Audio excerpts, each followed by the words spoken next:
Yeah, I just don't have. And did you enjoy the Dune movie, or were you Oh sort of yeah, I love. Oh, I thinking love to. you did? Yeah, Okay. And you enjoyed the books as well. yeah, yeah. Okay. And I did watch a lot of cinema in high school and college, Hmm. but when I was in college, we can start when. Well, yeah, we'll probably start with the introduction. Like I did watch stuff like Fellini's Eight and a Half and stuff like that, so I know the history of cinema. I have theories on cinema. I don't Okay. know why. Just lately, I haven't. But you burned out on it in some sense. I don't know if I'd say burned out. I would say more. Uh, right now, I want to dedicate more time to writing and thinking. Okay. So I'm not opposed to movies. I'm not opposed to sports. Like I really do enjoy all those things, but Yeah. when I'm going through my day and trying to do what I want to do, those are the things that are very low on the list of things I want to do. Right. Right. Understood. Are we Good. live, Tom? I turned it on when we We started talking turned it about on. hobbies. We Ah, got to introduce Father. We yeah, did. yeah. Father Ian Hewson, VanHeusen. VanHeusen. So like Welcome. the shirt, nobody knows the shirt brand, but Oh, I think they do. Yeah. And now they know you. yeah. Oh, well, welcome. Thank you so much for joining us.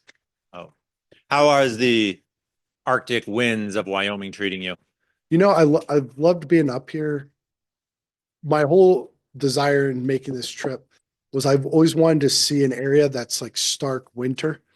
I've just loved the imagery of it, but I've Yeah. never really spent a time in what I call the frozen tundra. So I wanted to see the frozen tundra at least once in my life. So I had this connection with a local family. They're like, "Hey, why don't you come out and see Wyoming Catholic College?" So I was like, "Let's take this opportunity." Yeah. Right. The frozen tundra may not let you go. You'll find there are times when it's an island to be in Wyoming. You're right. The storms, the wind, you just have to hunker down and wait out the bad weather. But it seems that you've gotten good weather for your visit here. I think the Lord's blessed me abundantly. Yeah. Well, it is funny you mentioned that because it is pretty funny that I've heard those stories about Wyoming of people being stuck in their cabin Hmm. and having to just hunker down for a long time. It's Hmm. fascinating. It's really the frontier. The one thing that strikes me growing up on the East Coast, having traveled a lot, and I was telling you about that before. I lived in Panama, Germany. My dad was in the army. Oh, Uh, and my mom was particularly adventurous uh-huh. because when my dad joined the army, he was 25. He had three kids. He was working as a carpenter up in Buffalo. Our family farm had failed. And my mom told the recruiter, he's, he told her, she told him that I'm okay with him joining the military, but I want to go to Europe and I want to travel, which is like music to recruiters' ears because normally most people want to stay close to home. Mm. So we did a stint in Germany. That's where I learned English, spoke English with a German accent. And we moved to the South and a lot of different places in between. And Did then you not attend DoD schools as a kid? Were you I in the, did. you were? Okay. You know, So where did the it's German accent come from? Just the oh, street? who knows? I was a little kid, so Okay.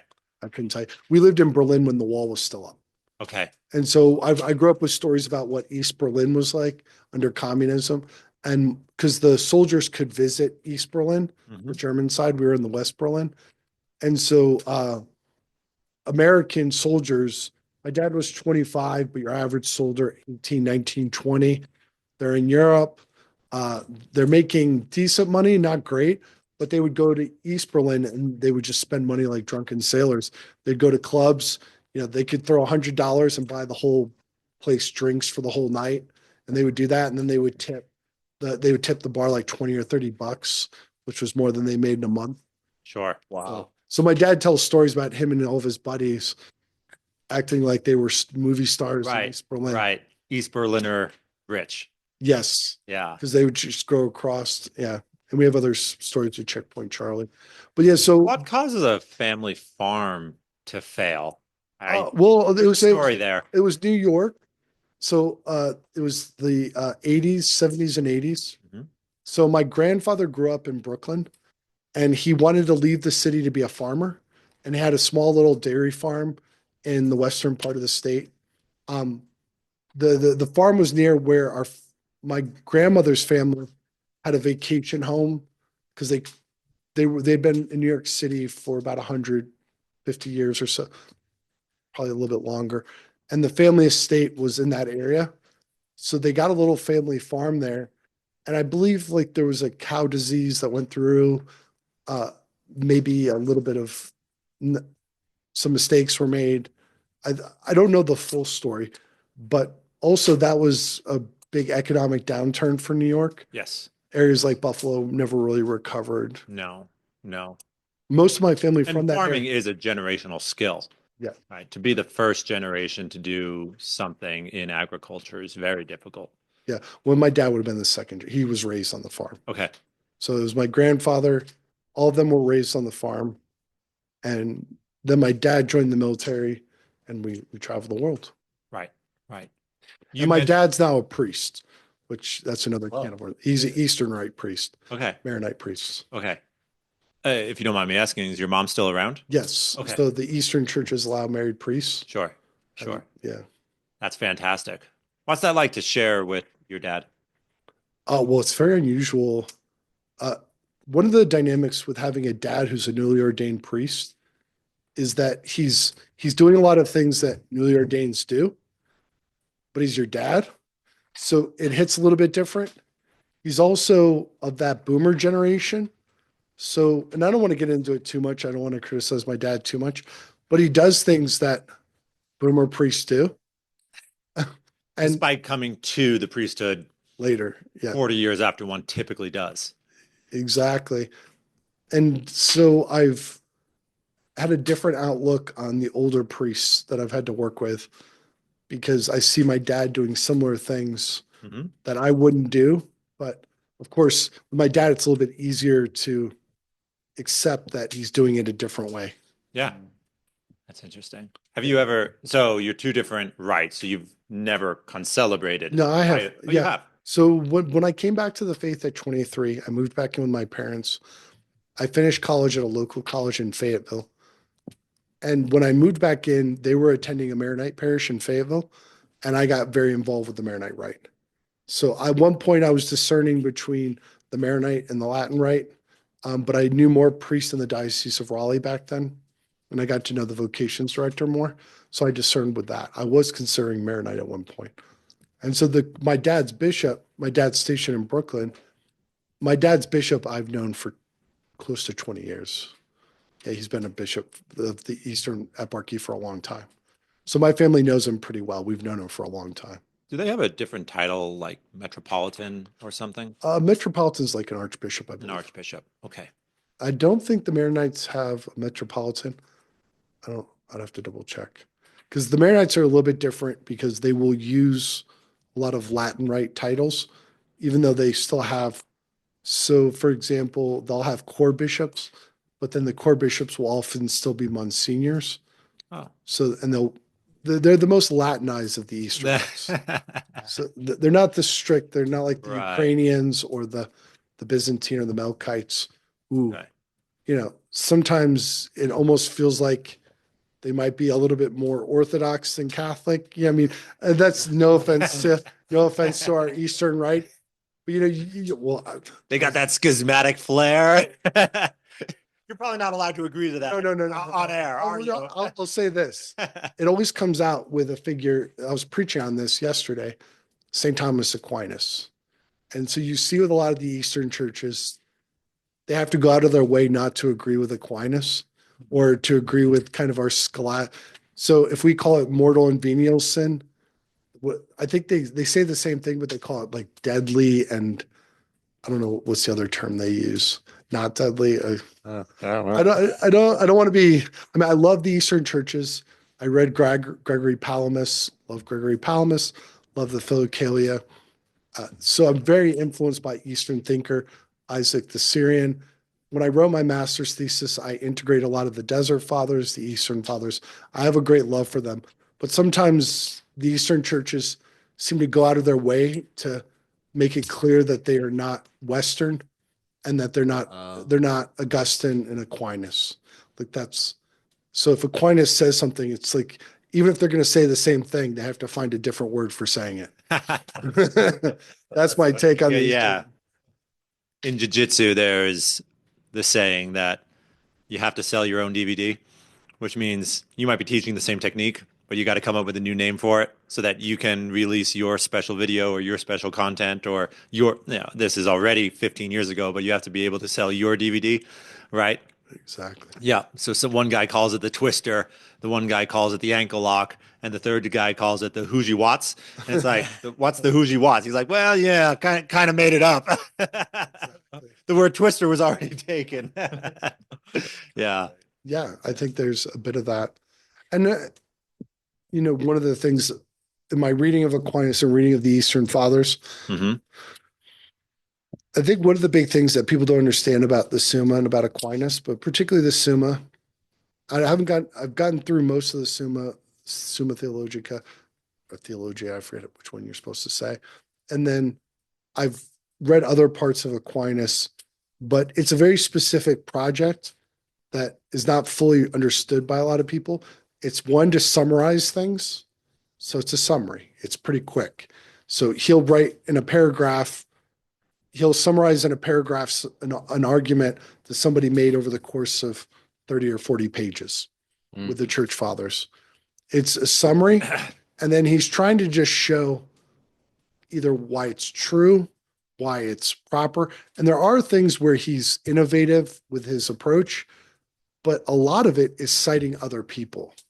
And people don't fully appreciate that because I've wanted to do a scholarly work, kind of deconstructing all of the sources in the Summa, because there's different sources and how he's citing them. So when he cites Aristotle, he's citing Aristotle as somebody who, through natural reason, figured this out. And so you could go back hypothetically to Aristotle and figure out how Aristotle did it.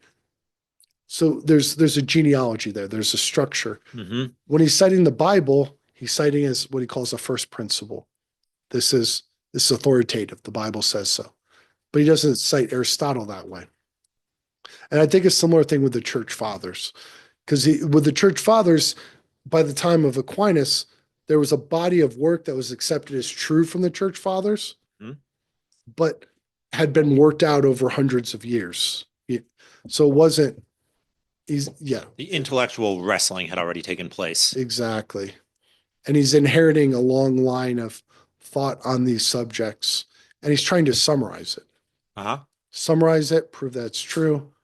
And it's meant to be an introduction to theology. Do you think that it's not unique to Thomas, but do you think perhaps he does the finest job of always attempting to put the opposing argument in the best light, find the best way to explain it, really, in the sense, be his own devil's advocate? Yeah, well, that's a very scholastic habit. No, that is probably the greatest character strength of Aquinas, is the desire to present your opponent in the best light possible, which is widely ignored in modern media and modern context. We need more of that in our modern times. Because one of the things in church circles, we talk a lot about non-Christians and atheists, and we present their views as if they're seeking truth. But having seen a lot of online debates, seeing a lot of back and forth on X, seeing a lot of atheist content, I'm not always convinced that they're seeking truth. I think that's an assumption I would want to question a little bit. So, for example, Sam Harris, who has a lot of interesting ideas. One time he was having a conversation with somebody, and the person mentioned Aquinas, like, well, Aquinas covers this topic. And Sam Harris did something that anybody would consider very problematic. Like, it wouldn't be a virtuous way of handling it. All he said, well, Aquinas believed in burning heretics. Therefore, I don't care what Aquinas has to say.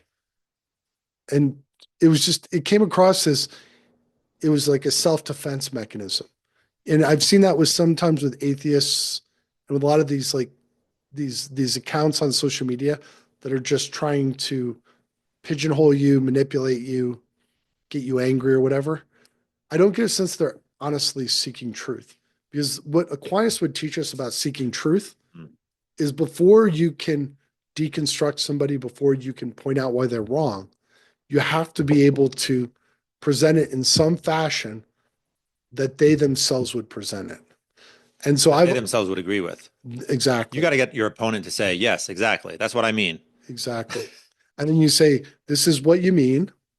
You agree to it, and this is why it's wrong. And that's not really done by.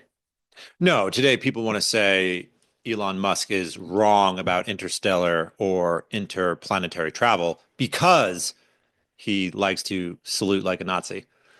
Exactly, or whatever. Yeah. Or whatever the most recent, the most recent public act Elon has indulged in. Yeah. Interesting. But I think a lot of this goes back to Aristotle and Plato with one of the things I had to learn as a priest when I was studying philosophy. There's a difference between logic and rhetoric. So I've read through Aristotle's rhetoric. I wish they had formed us more in it in seminary. We learn logic. Logic, you prove something is true, you demonstrate it. But ironically, logic is not always the best way to convince people. And that's when you're starting to deal with rhetoric. And ideally, logic and rhetoric are like brother and sister, where they go hand in hand. But what we see, right, because one is handicapped without the other, one is dangerous without the other. Yeah, exactly.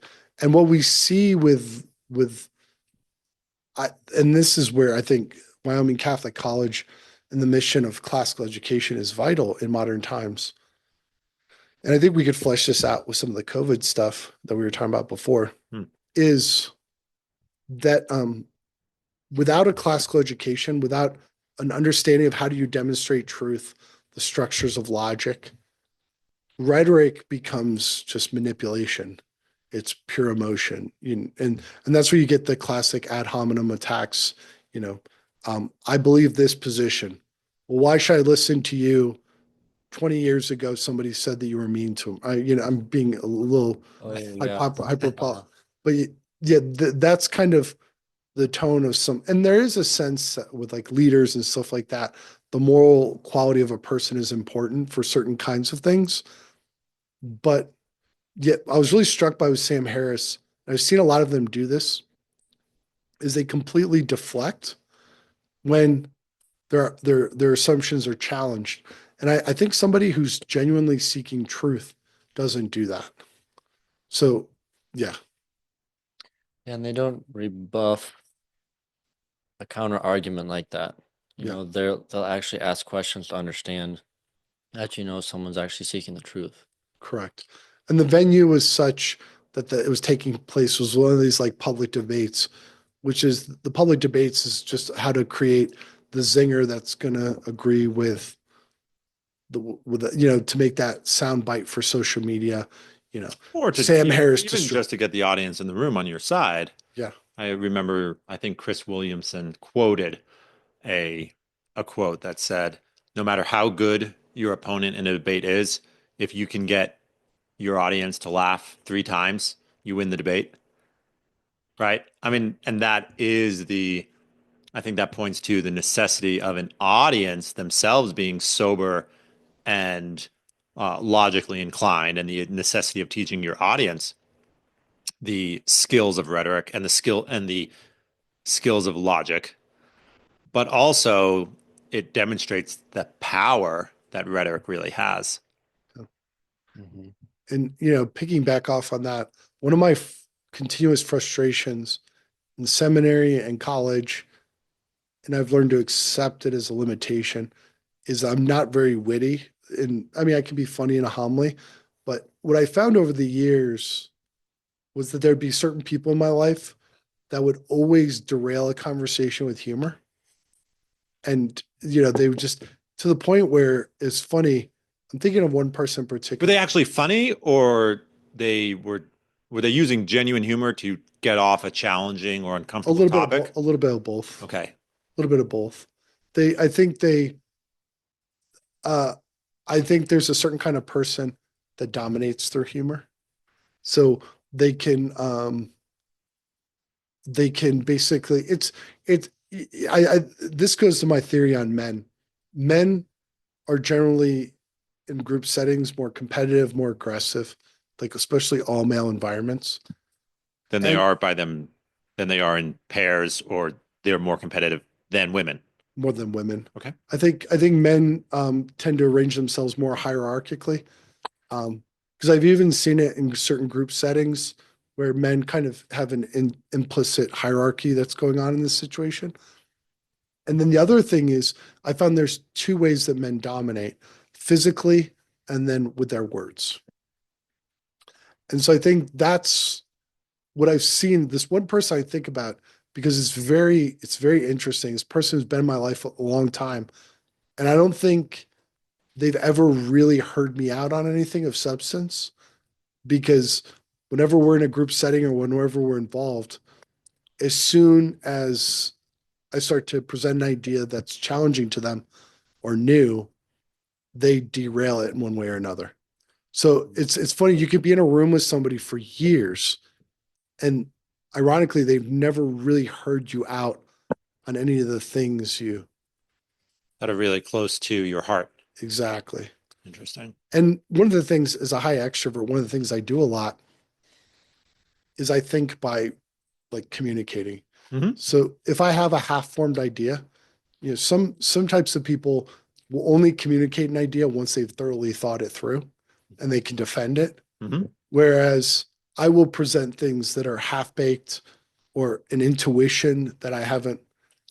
And the funniest thing, I want to go back. There's like all these professors and all these conversations I had where I had an intuition that I was right on, and I was shot down in the moment. Mhm. And I just kind of kept quiet and then, learned about it. And there's a whole list of people, they probably don't even remember at this point. That's the funny thing. I remember these things for years. Like, I want to go back and like, you were wrong. It's like Right. epistemology professor. This is the classic one. We're doing epistemology and we're talking about Aquinas, adequatio res et tantum, or something like that. It's the Latin, where when you know something, you become like it.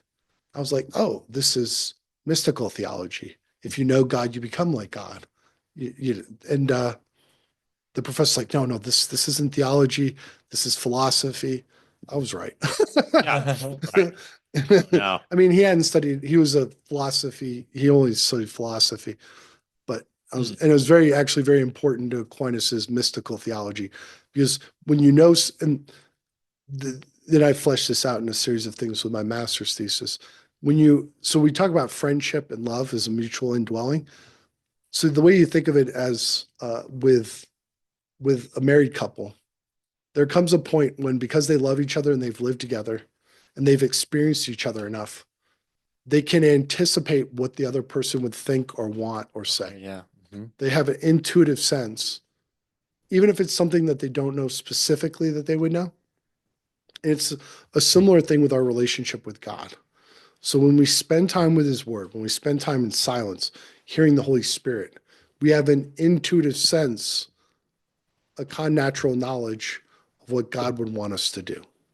Mm. So, and connatural knowledge is the fruit of experience. Yeah. The fruit of lived life. Experience. You Yeah. can't really logically think it through, or sorry, you can test the ideas against logic, but the experience is necessary to guide the rudder of one's decision. Yeah. Am Basically. I giving this back to you Well, correctly? yeah. I'd flesh it out a little bit. Aquinas uses the example of chastity. It's one thing to know hypothetically what chastity is. It's another thing to be a chaste person. Mm, And it's almost like what we would call street smarts versus book smarts. And that's a more crude, popular way. sure. So it's like one thing to have read a book about whatever. It's another thing to have the lived experience of having gone through it. What do you call the street smarts of knowing God's will? What do you call that again? Connatural knowledge. Connatural knowledge. Better than street smarts. Yes. And I would say that's experienced primarily through mental prayer, meditation, Mm, the silence of mental prayer, meditation, and of course through the sacraments. That's why adoration, I think, is such a big thing. And it was a big part of my discernment and my vocation. Early on, I went to visit these monks that do a lot of adoration. And I went back to some of my friends who were not Catholic, who were on the left, and I was telling you about that I was involved with left-wing activists. And I said, oh yeah, these monks are awesome. They do hours of meditation before the Blessed Sacrament. My friend was, you mean they stare at a piece of bread for like hours a day? It's like, ooh, that's kind of challenging. Like, it's not bread, it's Jesus. And I was just coming back to the faith. I was like, oh, I guess either this is truly God, this is truly Jesus, or this is kind of a crazy thing to do. This is truly God, or this is truly silly. Yes. And I give that talk a lot when I'm like working with high schoolers or whatever. Mm. One of the things I love to do is I love to be provocative. I've gotten good at with social media, going back to rhetoric. Are teenagers responsive to that? If you get up there and say, like, kids, this is actually a really wild proposition, and if you say no to it, it better be a wholehearted no, because the idea is really profound. But if you say yes to it, also realize how profound of a thing you're assenting to. Correct. And the Maybe way that's not the way to say it to teenagers. No. Well, you're hitting on something though that me and my friend, a few of my friends in ministry, we've developed this theory of conversion where you have to, it's slightly, I haven't read Kierkegaard, but my friend tells me it's in Kierkegaard. You have to lead somebody to an existential crisis, that there's a fork in the road. Mm. And it doesn't have to happen the first time you meet them or whatever. And we've developed this theory with working with high schoolers where what I do is I sit them down in a church at the end of a retreat and I say, guys, we're going to expose the Blessed Sacrament. Either that's truly God, or this whole thing's the biggest fraud being perpetuated in history. Like, this is, we've based so much of what we believe off the idea that this is truly God in the Eucharist, that either, that's God, or every terrible thing that's been said about what we do as Catholics is true. We're worshiping an idol. It's really, it is kind of an exercise. We control people through fear and superstition. Yes. Because if this isn't true, we do control people through fear and superstition. Correct. And there's like, and that's where I really look to the 19th and 18th century. I might be getting the dates a little bit wrong, but the popular missions of Liguori and some of the others was part of the way you awaken faith is you have to almost lead people to a fork in the road. And the fork in the road is either you go all in or you get the heck out. And I don't think you have to be a jerk about it. I don't think you have to be mean about it. But what I found consistently, and I've done that consistently with high schoolers for 10 years, and I really haven't had any walk away in a dramatic way. I mean, I don't know what the effect has been. I mean, I did a little bit of that in Ghana, but that was where you had historically the preaching on last things. Like it's either heaven or hell, either all in or you're not. And I think that's often the key.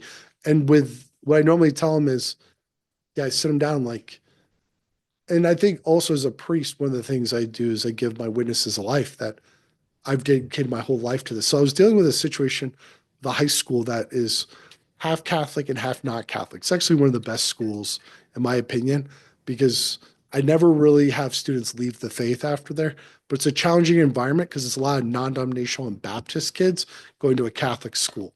So they have very strong reactions to all things Catholic. It's a very unique thing in rural North Carolina. I kind of love it for that reason. And one of the things I had to explain to them sometimes, because we've gotten way better, and under the current administration, the current teachers, we've developed a sense of reverence for the Mass. But I had to explain to the students at times, guys, when I'm celebrating the Mass, I have given up everything for this. This isn't just this fun thing I get to do once a day. And then, I go home to my wife and kids. I go home to my other life. I take off the priest stuff and I'm just like everybody else.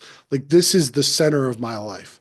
And I was telling you guys before that I don't really have a lot of hobbies or interests outside of the things of God. Like it's all consuming. So for me, I had to explain to him, it was like, yeah, I'm going to get mad when you're treating what I consider the most important thing in the world, when you're treating it disrespectfully. And they seem to respond well to that. I mean, the school is very diverse. It's a third African American, a third Hispanic, and a third white. Because most people don't realize North Carolina is fairly diverse. Mhm. Well, not diverse like the Northeast. It's those three groups. I mean, we have to qualify that because if you're from New York, they're like, yeah, you don't know diverse. We got the Vietnamese, we got the Colombians, we got 20 Right. different ethnic groups. Sure. Hmm. But the town I'm in Greenville is, I think, 40% African American. Hmm. So I don't think most people know what living in that kind of environment is like, Right. where it's truly, yeah, it's 40% African American, probably 20 to 30% Hispanic, and then 30% Caucasian. Hmm. Hmm. Yeah, so it's a very interesting environment. So yeah, Uh, I'd be happy to run down that rabbit hole, but we sort of passed another rabbit hole in the highway that I want to run down a little bit. So you talked about co-natural knowledge, uh, prudence, and then before we got on, you were mentioning that you've done some work helping teach people the discernment of spirits, which I think is related to prudence. So I was wondering if you could talk a little bit more about how you, for your own life, but also how you help coach people in those discernment of big decisions, discernment of spirits, if we could get into that. yeah, let's flesh that out a little bit. First of all, I want to talk about, a little bit of the methodology. Um, what I've tended to do in my study and my research is I hyper focus on a few particular saints that I consider definitive. So John of the Cross, Teresa of Avila, Doctors of the Church. Saint Ignatius's spiritual exercises I consider to be the best summary of everything that's come before. Mhm. There's a lot we could say about discernment and every other writers, but I think Saint Ignatius is the best summary. Okay. So first of all, one of the things we have to put in the context, the rules of discernment, in the context of the spiritual exercises, which you guys may be familiar with, but I'll just kind of flesh it out. It's a 30-day retreat in silence. You're doing 4 to 5 hours of meditation a day. You'll be given what to meditate on, and then you're trying to look for where the grace is and where the Holy Spirit is operative. And in that context, he develops two sets of rules: the first week rules and the second week rules. The first week is consolation and desolation. We'll come back to that. And the second week rules are false consolation from true consolation. So that's the framework. Consolation, the Holy Spirit's working. Desolation, the enemy's working. False consolation, the enemy's working. True consolation. And it's a further clarification. The rules are incredibly short. They take 5 minutes to read. The rules of discernment the first week, he defines consolation and desolation. The one thing that's often missed, so if you see Father Timothy Gallagher's books, I haven't read them extensively, but if you read a lot of the books on discernment of spirits that deal with the first week rules or the second week rules, the one thing they failed to mention is that in the first week of the exercises, you're meditating on hell, you're asking for sorrow for sins, and you're asking to realize how you could go to hell for one mortal sin. So a lot of times when people hear consolation and desolation, they think, oh, good feelings, like good vibes. And Feeling one with the universe, feeling one with myself, whatever it is. whatever. And there's a little bit of truth in that. I don't want to completely discount it. Hmm. But he gives a few things. The thing is I talk about the fundamental experience through which he teaches people consolation is there's a contrition that's from the Holy Spirit, and then there's the thought traps that come from the enemy. So when people hear the idea to think about my sins, how much evil I've done, which is what you're doing that first week, and how I could have gone to hell for one mortal sin, most people, when they hear that, they think that sounds terrible. That sounds like bad mental health. This is going to be profoundly uncomfortable. But he sees it as an avenue of understanding consolation, how God is. So the way I would flesh this out if I was in spiritual direction, let's say we have a person, two people who come to you. One of them, let's start with the teenage, because teenagers are always good for examples of desolation. Father, I am the worst person in the world. I am the worst sinner. I don't even deserve to be alive. I don't even know why God made me. Now, I think you could probably guess. Do you think that's the Holy Spirit or the enemy? The enemy. Exactly, Yeah. right? So let's take another person, maybe later in life. Father, I've realized I've done terrible things. Like I've hurt people. There's times in my life where I did grave evil. I don't deserve everything I've been given. I realize I could have gone to hell, but God, by his grace and his mercy, has forgiven me. You see where I'm going, right? It's the same concept. Like I'm looking at my sins, I'm looking at all the evil I've done. And the irony is, the way the tradition would put it with this experience of contrition is that when you realize how much bad you've done and how you could go to hell for one mortal sin, you can be patient with the faults of others. So you think, how much has God forgiven me? And how little sometimes I'm willing to forgive when somebody cuts me off in traffic, or, I always use driving, for example, because a lot of people get very impatient with driving. And I know because I'm a very slow driver. So I bring out the worst in some people on the road because I'm just relaxed when I'm driving. People have sent you an entire aviary of birds. Yeah. Oh yeah, I've definitely, especially in the South, because our town Greenville has a lot of young people. So young people are notoriously aggressive drivers. They all got their trucks. They're trying to show off their hot rods, going down the strip. And here I am in my little Kia Optima, going the speed limit. Yeah. And people expect me to take turns like I'm driving a hot rod. I'm like, this car, I got 350,000 miles on my car. I'm not taking turns You're right. fast. It's never going to do a corner on two wheels. Exactly.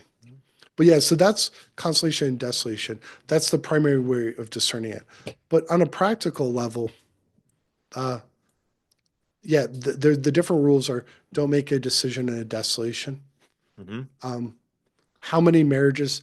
I was dealing with this one marriage, so I've done a lot of one-on-ones, like counseling.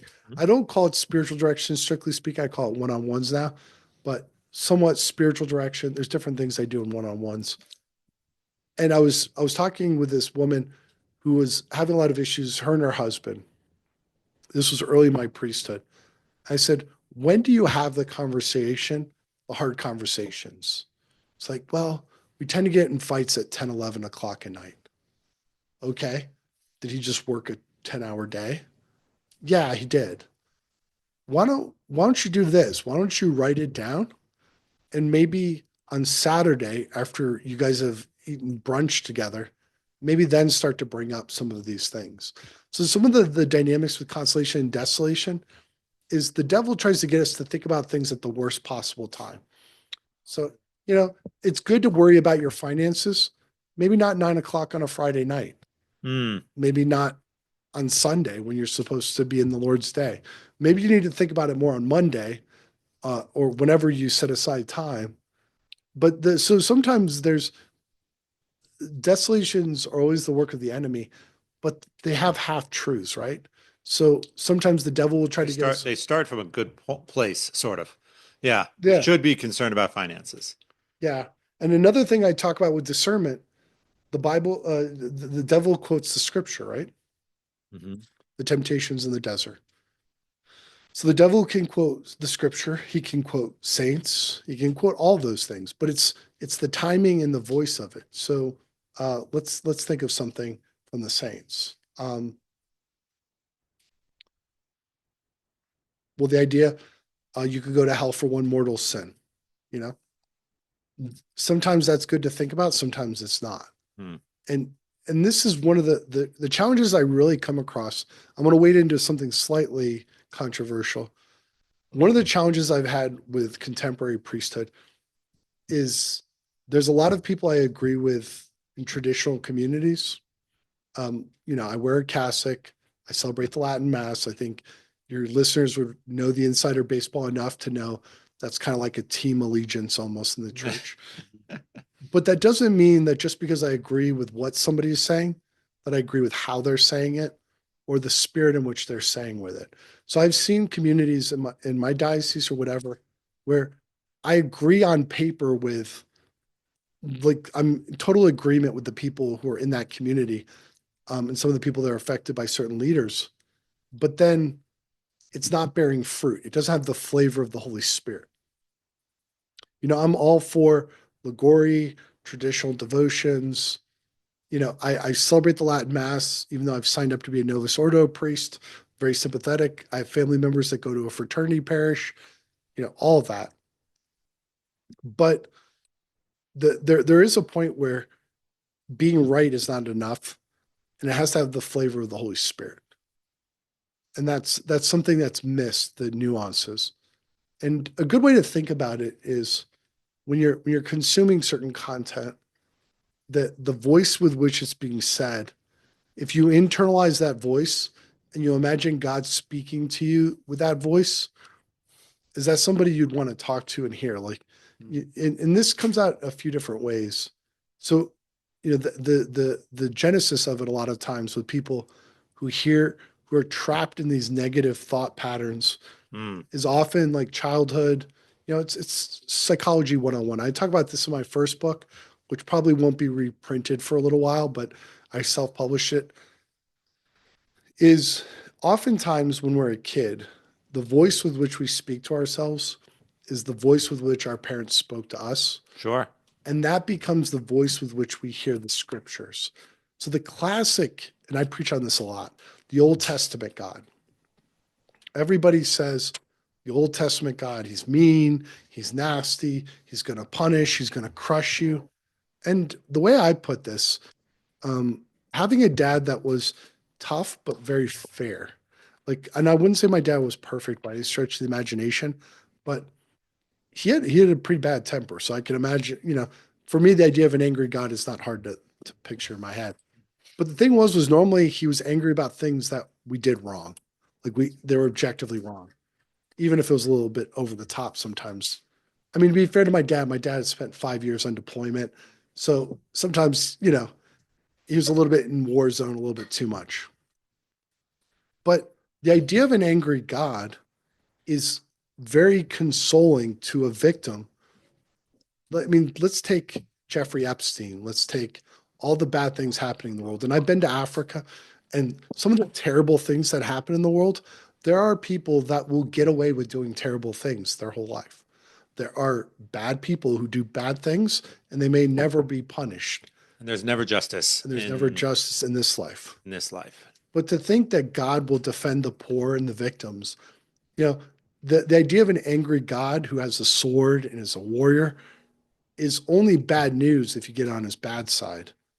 But if he's defending you, that's like a whole different. And that's the problem sometimes with people who've had abusive fathers or whatever. I would not put my dad at all in the category of an abusive father. They have a hard time of understanding an aggressive man who has a warrior spirit, who defends the weak and the poor, and isn't hurting them. Because they kind of, and that's where I've seen this a lot in ministry, where you get people who had really toxic fathers who are really aggressive and really whatever. And then they swing the other way where they want a really soft, kind of more effeminate man. And when you see that sometimes with them, those men actually tend to be, so I've had the unfortunate situation of having to actually deal with a predator. I won't get into the whole thing, but where a predator had kind of weaseled his way into a certain community in a few times. And predators traditionally are not very aggressive men. They tend to be very weak men. It's like other men, they don't come across as very threatened. They come across as more childish, silly, like, oh, it's just not a serious man or whatever, maybe a little immature. Because they prey on weak people and they prey on the weak. They don't prey on the strong, right? So like the three of us, if there was a guy in our midst who was, say, hurting kids or hurting teenagers or whatever, he wouldn't come across as threatening to us. Does that make sense? You think it'd be pretty likely that we're like, oh, he was hurting kids? Yeah. He always just seems sort of silly to me. Exactly. Or immature. Immature. I've seen immaturity. As I get older, man, oh, I do not like seeing immaturity. Uh-huh. That makes me more nervous than anything. Like Interesting. an immature man. And I've actually talked about this, having to deal with that. I talked a lot with our safe environment guy Mhm. who has to deal with all the abuse cases and all that. And the immaturity thing is pretty standard. But It's not proof of misdoing, but you've never seen misdoing without it. correct. I mean, I haven't had enough experience to say for certain, Okay. but that's my intuition. Interesting. So the interesting thing is that really a well-ordered man is, and I don't think all men have to be macho, tough. You know, you go to the gym a lot, right? I don't think everybody's got to be in the gym killing it or whatever, but there is a sense of protecting, providing, strength. And I grew up in a military environment, so I was just used to very like aggressive. I mean, all of us were pretty aggressive, probably by secular standards. You and your siblings, you mean? Yeah, and all my friend groups and everything. Just I mean, we got in more fights than I. I didn't realize until recently that wasn't very common for a lot of people growing up to Oh, really? get in fist fights. Mhm. You know, and I think I got in like 7 or 8 fist fights growing up. Wow. Yeah, fistfights are a different level. There's something about wrestling, right? You know, you're on the ground, you're kind of scrapping. Yeah, I mean, I'm not saying that it's not very competitive and violent in a way. But see, when you're trying to hit somebody, and it's a different level. yeah. I mean, it was all like schoolyard skirmishes, so Sure. we always know we went back to being friends or whatever, and Right. it wasn't Right. it wasn't Sometimes it was probably the thing needed to preserve the friendship. yeah, We're gonna have to fight this out. exactly. Yeah. But yeah, so the idea of an angry God in the Old Testament, when properly understood, is a comfort for the weak And the and, oppressed and the and the oppressed. victimized. Yeah. Right. Um, Right. and There so, is someone who will bring justice. exactly. So going back to that, the consolation, when properly ordered, in light of the Holy Spirit, is God will defend me. And I've thought about this a lot recently. So I'll jump in a little bit more into a little bit of, I don't really like von Balthasar's Dare We Hope All Men Be Saved. And I don't want to get into the whole thing, but the one thing I like the least is he argues that God does not punish sins. And in that book, that Mhm. it's more of our conscience punishing us. It's a very nuanced thing, of course. It's von Balthasar. But one of the things I don't like about that, first of all, the Old Testament says very clearly, God will defend the poor. He'll crush his enemies. And as I get older, I find greater peace when I see injustice in the world, when I see injustice around me. I find greater peace in saying what St. Paul says, vengeance is mine, says the Lord. God will take care of it. I don't have to correct every injustice in this world. I don't need it. Like justice will be served as they have done, will be visited upon them in one way or another. In this life, potentially in the life to come. And just sit back and let God work. That makes sense. Gotcha. Ooh. What does false consolation look like to your mind? Uh, I mean, it's really easy with young people, right? They go on they go on a Seek experience. Have you guys been to Seek? No, I have a lot of friends who have though. Yeah, and they come back on fire, right? They come back on fire. I'm going to be a saint in a month. I'm gonna pray the full rosary every day, and and you can do that if you more power to you. But then a weekend and the enthusiasm wears off. Yep. I think false consolation is just normally when you're younger. So the one thing I would say, we always assume uh, in our modern church that positive emotions are always good and negative emotions are always bad. Right. But I give the example a lot. My sister was in formation in religious order, and she had this insight that and it helped her discern out of this community that she was having a good day, and she wasn't going to let the people around her ruin her good day. Almost like cutting them off. And we can all do this, right? The example I give from my own priesthood, my first year of priesthood, and I was walking into a mass, and my mom and my sister were there, and I was on cloud nine. It'd be like the first mass that they ever came to with me. They're at my parish.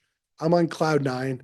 I look at the intention and I'm just reading it off and I'm in a good mood and I'm kind of maybe a little too excited, just, Mm. a little too good emotion. And I start to laugh at the name. Just like, oh, that's funny. Go on with the mass. The guy comes up to me afterwards, yells at me. He's like, it's the anniversary of my child's death. This is like the worst day of my life. How are you making humor about this? I was like, oh, I mean, me, I was like, I am so sorry. I did not mean. But sometimes like our good moods could actually like turn us off to people, right? Yeah. Oh, I've had an experience of that. Yeah. Yeah. Yeah. Have you seen, like, I don't know, I've noticed this in group settings, like if you're having a good day, sometimes your friends will have a bad day, and then if you're having a bad day, they'll have a good day. Yeah. It's like there has to be like this. Cosmic balance. Yeah, doesn't make any sense. Like yesterday, one of my coworkers was just not having a really good time. I was just so confused, and I was having a great day. And this morning, I woke up really tired. I just was like trying to get myself going, and then they seemed like they're having a great day. I was like, Oh, you're like, ah, you what's traded going on? energies. I know. Yeah. Well, and it's funny because we don't think of the good days. Sometimes we can be closed off to things. So I have an interesting story of a trip where I was in Africa. People who know the story are probably going to figure out who I'm talking about, but I don't really care because I think they need to be called out on this. They need to hear it. They need to hear it. So we had just saw some of the most intense poverty you could ever see. Probably is about as intense as it comes. They had a school with like barely a roof, dirt floor. Kids don't have shoes, barely have clothes. They have a book. Their English book looks in terrible shape. And this is the school. This isn't a residence. I mean, Yeah, this and we is what, saw some of the houses, yeah. and even our hosts who were Ugandans were like, "Oh, that was kind of intense poverty." And the leader, it's funny. So I'm calling out somebody in focus, but I think they need to hear this. So the leader, we get on the bus, and I'm thinking, okay, that's intense. The students are with us. We might need to process this a little bit and just have a conversation. And the leader decides we're going to play Taylor Swift on the bus. We're going to have a dance party, and they're just start singing along to songs that they all knew from America. We're just partying the USA. Like this is so fun. And I'm just And these like, are the the well, the native leaders, kids are with you. some of them, some of the natives are with us as But well. then it's also But American teens who are with you as well. college students, College students. Okay. Yeah. But it was striking because Yeah, it's this weird. person's fault was they were always trying to make everything fun and lively, which sometimes is like good. I mean, Sometimes the needed thing. yeah, but sometimes like, we just saw some serious stuff there. Like maybe we just need to just chill it down for a second and kind of think, Let them dwell with it. yeah, Mhm. exactly. Yeah, this person fears if we're not having a good time, Mm-hmm. then everything's falling apart. Yeah, who knows? I mean, well, going back to what we talked about, I don't think a lot of this is front brain because I'm pretty sure right now anybody who just listened to the story would be like, what was that person thinking? They might even listen to the story. I hope they do. And be like, what was I thinking? And I'd be like, hey man, you're young. Don't worry about it. The leader was relatively young, but you make mistakes. Right. These are the experiences that give us that life wisdom, and it takes a Yeah. while. But for me, being 40-year-old man, being like, I can't believe they just did this, you know? Yeah. I dated a girl one time who was like you were describing, someone who liked to think things over, Mhm. not give their complete opinion until they had thought things through. And so because of that, tended not to be super chatty. Mhm. And I remember how impatient I was with that and Mhm. thinking like, well, if we're not talking, we're not having a great time. And if we're not having a great time, then why are we even here? Mhm. Right. And I remember to this day thinking I really had an impatience with her and her personality that probably I could have learned something from Mhm. at the very least. And I remember thinking years later, oh, I really sort of wanted things to be on a certain note. And when they weren't on that note, I assumed the whole song was bad. Hmm. And I think that was itself a foolish chain of reasoning. Oh, 100%. Our emotions are deceptive because one of the things I've worked with a lot of Catholic speakers, Catholic musicians. It's kind of like I'm low key. I've worked with a lot of different people, Hmm. but a lot of people don't know who I am necessarily. And one of the things I found in my own performance life, homilies, whatever, public speaking, and I've seen it with musicians, is that sometimes musicians and myself, we'll feel like something was our worst whatever. Like I've had situations where I was like, I did that was just there's sometimes I just reach back to homilies. I just give a standard homily, nothing creative, nothing super, and that goes over way better than when I am like all happy and bubbly or whatever. And you're really excited about, oh, I'm really excited about today's homily. I can't wait to get up there and give it. And then Exactly. it's like, man, they didn't respond the way I thought they were. Exactly. Maybe it was new wine and new wineskins, and you need time to develop that particular message, or maybe you were excited about Exactly. it. And that's where I think the principle of discernment, false consolation from true consolation Hmm. is people I think generally assume that if they're excited, optimistic, and positive about it, that it's going to be like the right thing to do. And that's just not always the case. Right, right. People have been very excited about sin. Yeah. Well, I mean, not the objectively bad things, but even like the more nuance Or nuance. where there's neutral, Hmm. there's not a clear right and wrong. Right, right. And with some of the performers I've worked with, I've seen them give performances where they were tired. They were just they were just checking the box, getting it done. And from the standpoint of somebody in the audience, it was like, that was amazing. Hmm. You know, Right. Cormac McCarthy writes in one of his novels about it is a fictional character, but he writes about an athlete who always played his best when he had a slight injury, mhm, right? Because he had something to sort of channel mhm, all of his, not angst towards, but he sort of had a pivot point for his energy. It's yeah, like I got to figure out how to play well because I got to figure out how to sort of play around this bum ankle mhm, or this my hip is aching or whatever it was, mhm, right? And that sort of brought his mind more sharply into focus on the game, mhm, and hence his performance was better, exactly. right? I Yeah. think this is some of the nuance of discernment.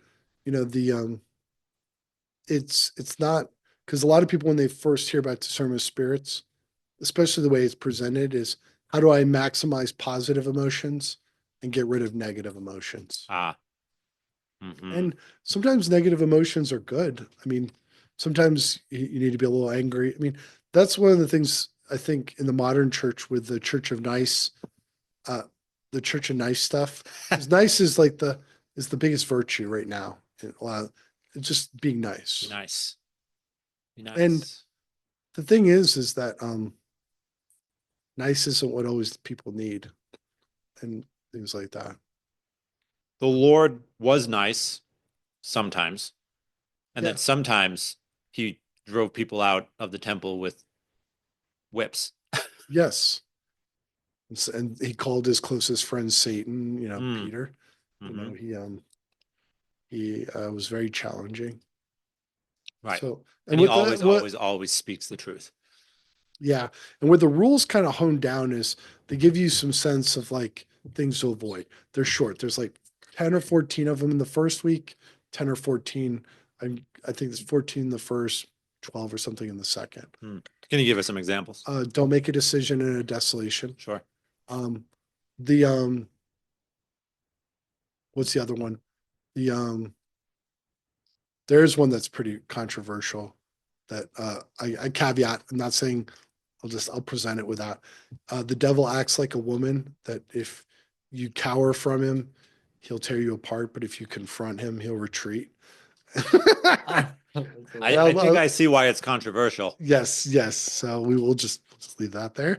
Then there's what's the other one? Even a saint can be a man of their time and, express it in the tropes of their time. Sure. Um, but the what was it? Another first week rule, don't make a decision in a desolation. When you're in, one that I preach about a lot, when you're in a consolation, prepare for the next desolation. And when you're in a desolation, remember that you'll return to consolation. So that's, and I joke around that I kill a lot of joy in people because whenever my missionaries, like whenever we've come back from a break and they're like riding a high, like normally I do this in daily mass. We have our Monday morning mass, which is only our really devout students and our missionaries and my staff. So I normally give a similar homily on this point. Like every time we've had a long break, it's the beginning of a semester, everybody's on a high. I tell them, prepare for a desolation. You're going to hit a wall at some point. Just be prepared for it. And when it happens, don't think you've done something wrong. It's just a part of life. Because in campus ministry, we have very, very tangible cycles that I've been in it for 8 years. And it's like every year it's the same thing. So at the beginning of the year, everybody's on a high. The weather is good. Nobody has stress of finals. So our attendance is high, enthusiasm's high. And then about a month in, my missionaries will typically hit a wall because they're excited, they're doing a lot, and they just start to have bad days. They got 80 students sign up for Bible study, only 40 or 50 responded. They're feeling a little discouraged. That's typical for college students. I don't know if you've ever worked with. If from my days of recruitment, if I got 50% through the door, I'd be over the moon. Yes. What'd you do recruiting for? I was in admissions recruitment, so like trying to get high school students to commit to the college. Mm-hmm. Yeah, good luck with that. Oh, it's a mission of it all of its own. Yeah. My brother does that work a little bit for Ave Maria now. He was a football coach. He's doing recruiting. Yeah. Yeah. What's funny, I actually heard him on a phone call. Hopefully, I don't know if I should say this. With Ave, he was working the other room during one of the breaks, and they were having a meltdown because none of the football players hadn't done something that they needed to do for entrance. And my brother was like, "Look, man, they're enjoying the summer right now. They're not thinking about school yet. Yeah. They'll get it done, Right. But working with it. But yeah, so there's cycles to the year with college students. Of course. Right. Well, there's cycles to life, right? Yes. Yeah. Right. Like Christmas ends, the cookies run out, the gifts are gone, and then January hits. Yeah. We're in the middle of it, right? Right. Well, and I feel like Lent's coming. Yes. I look forward to Lent. That's because you're a better man than me. Yeah. But I always make a joke. I say Christmas and Easter are for soft people. Good Friday and Ash Wednesday is where it's at. Right. Yep. I might be a little geared up on that. But Tom, you probably experienced that with the gym, right? I mean, there are probably days when you're stoked to go, and then there's probably like 60% of the time you're like, God, it's early. Yeah. It's cold. It is The cold. gym's far away. Yeah. Well, it's almost like every day. I've noticed that I have to always set my alarm clock away from the bed, so I have to get out of bed to turn it off. Otherwise, I'll just keep sleeping. Right. It's too easy. It's Like, just too easy to go, bam. like even like subconsciously, like you don't even know you did it. And then you're like, oh shoot, I slept through my alarm. Yeah. That's interesting. Yeah. When you exactly, you go through seasons, you go through, down cycles. I remember one time I made a mistake at work, and I was so glad afterward that my boss said, "Yeah, you screwed up," right? Like he didn't try to sugarcoat it. He didn't try to make me feel better. It was just like, "Yeah, you screwed up. Like let's acknowledge the truth. Look for the next one, and you'll probably do better because you're going to remember the sting of this mistake, and that will probably overall lead to better performance in the future." Oh, 100%. And I think like you're referencing, it's a mistake to always try to maintain this sort of perpetual high. But I think comes from a place of fear. What would we actually have to face if we weren't feeling great all the time? Yeah. And I tell people, so integrating John of the Cross and stuff like that, I talk about this a lot with my students. And I joke around. I do feel like sometimes I'm going against a little bit the culture of focus, because right now in a lot of these apostolates, and I love focus, they've done great work, but there's a huge emphasis on joy and like happy, happy, joy, joy. I mean, they don't quite go to that extreme, but sometimes it feels a little bit like that. Do you remember that? Ren, and you guys probably don't remember Ren and Stimpy. Oh, I gotta look it up. Oh, It's a little twisted. I think Ren and Stimpy might have caused me psychological damage as a child. Have you ever watched Ren and Stimpy? is it a cartoon? Yeah, I don't know why they let kids watch that. I mean, Oh, it's really disturbing. Like I still have nightmares from some of the stuff. Ren and Stimpy. Stimpy. Stimpy. Yeah, and they had this one where I Is think it this was like 70s or 80s or like it uh was like 90s. 90s? You gotta look it up. Yeah, there was some dark stuff that Oh yeah, it was was like just sort of slid in under the umbrella of kids' entertainment, right? Goonies. Well, no, Goonies wasn't even that bad. Watership Down, yeah. The Never-Ending Story, Labyrinth. Yeah. That was all my Yeah. it was like The Muppets in they general. were letting my yeah, you think of the things they let us watch and listen to. Right. Nirvana, Pearl Jam. Hmm. It's like what were our families Yeah, thinking? yeah. But it all worked out for the best. Right. You were So eight. Ren and Stimpy had this thing where I think the one character when he'd go crazy, they had like lengthy episodes of him going crazy, Hmm. and he would repeat happy, happy, joy, joy. Uh-huh. But it was like in this weird kind of like exaggerated happy, happy, joy, joy, happy, happy. It's very disturbing. Interesting. But I think about that sometimes with this whole emphasis on positive emotions. Because the thing I've realized, my reading of St. John of the Cross, Dark Night of the Senses, Dark Night of the Spirit, and we can flesh this out technically. But as you get older, you realize you actually learn more from desolation and from trials. So good days, we need good days, we need happy days, we need positive emotions. But if you really want to grow, you, not that you go looking for suffering, but really you grow more from trials and tribulations than from positive things, just in general. Yeah. Speaking of desolation and things like that, this is a question I've been wondering for a while. Mhm. Um, just because, like it seems that with psychology, but also maybe a little bit in understanding the faith, that you should be willing to face what makes you uncomfortable to grow and become better. Yep. And so I was wondering if how much voluntary like pain you should put on yourself, like Mhm. kind of like in like working out or disciplines, things like that. Is it? Exodus 90. Yeah.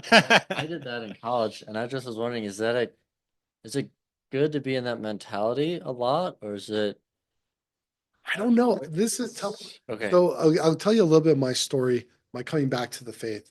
I came back to the faith at 23, and it was mostly through John of the Cross and mostly through John of the Cross and the Philokalia. And I'm coming to the point now where I thought I got it wrong, but I actually think I might have gotten it right, which is for about 4 years of my life before I entered seminary, I tried to make my life as uncomfortable as possible. I tried everything to maximize discomfort and asceticism. Sleeping on the floor, you know, I feel like I can talk about this now. Hopefully it doesn't go over wrong. Or a hair shirt. And I was holding down a job. I was teaching. I was a normal guy. I didn't tell anybody I was doing this outside of my spiritual director. And then I tried to make my food as bad as possible, as bland as possible for like 4 years. I would only eat like grilled chicken with just salt and pepper. I found out that you can't eat salad by itself. Like you have to put on at least a little oil and vinegar, because you will literally gag. Right. You just Yeah, can't, right. you just can't get it down. You just can't swallow it. And then I would eat plain fish, and I ate the same thing every week. Tried to maximize. I mean, I would drink a little bit of beer. I had friends. I socialized. Like I wasn't isolated. Hmm. Played soccer, but I tried to make my life as uncomfortable as possible. And and that carried with me through. So I read St. John of the Cross, and I thought the way to become a saint as quickly as possible was as much pain as I could endure, basically. Yeah. But the thing is, though, I thought if somebody's watching this, for some people that could be a sign of bad mental health.